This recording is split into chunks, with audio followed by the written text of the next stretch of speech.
Le système d'assainissement mis en place par la REDAL au niveau de Rabat, Temara, Sreras a permis de mettre un terme de manière radicale et définitive au grand déficit dont a souffert la zone en matière d'assainissement liquide et qui était marqué par le passé par des rejets d'eau usée brute sans aucun traitement préalable.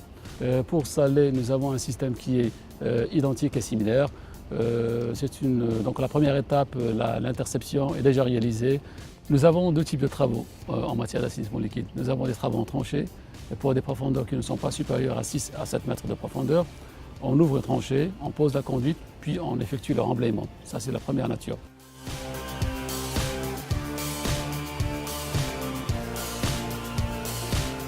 La deuxième, quand on a des profondeurs qui sont importantes, et des fois même quand il y a le sol, donc il est très rocheux, très dur, on adopte une solution de creusement en galerie.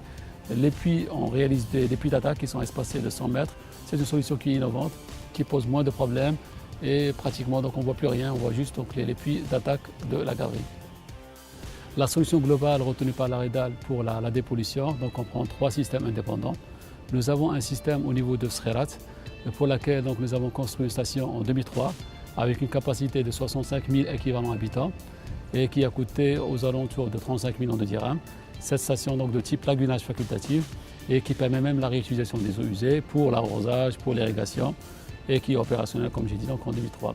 Pour la zone de Rabat-Temara, la première étape c'est la phase interception qui permet de la collecte des rejets moyennant des stations de pompage, des collecteurs, 18 km de collecteurs et 6 stations de pompage. L'étape 2, c'est de faire subir à ces eaux collectées un pré-traitement, moyennant des équipements qui vont éliminer tous les déchets solides qui ont une volumétrie supérieure à 10 mm et éliminer également donc, les sables, les huiles et les graisses qui sont contenus dans les effluents.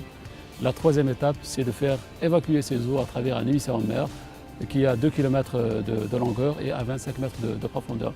Alors pour l'exploitation des réseaux, nous avons des équipes qui assurent l'entretien des réseaux qui s'étendent sur 3000 km de longueur pour l'assainissement. Et nous avons des ouvrages, bien évidemment, que ce soit des stations de pompage et des stations de traitement. On fait appel à une inspection caméra pour 2 types de travaux. Quand on a un nouveau réseau qui est posé par un promoteur, donc on procède à une inspection pour identifier donc, les anomalies avant la réception de ce projet. On procède également à l'inspection caméra pour les réseaux qui sont déjà mis en service, en exploitation, pour voir donc, les problèmes de colmatage, les fissurations qui peuvent exister dans le réseau et pour faire donc, soit des travaux de réhabilitation ponctuels, parce qu'avec ça, ça nous donne le point où le problème existe et on peut faire donc, des opérations très ciblées. La gestion du réseau d'assainissement est assurée en permanence grâce à des équipes qualifiées et qui sont organisées par zone géographique Rabat, Salé, Temara, Sreras.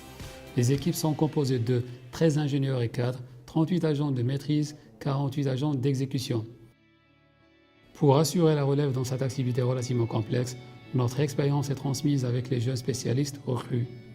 On note également avec fierté la présence de la femme dans cette activité.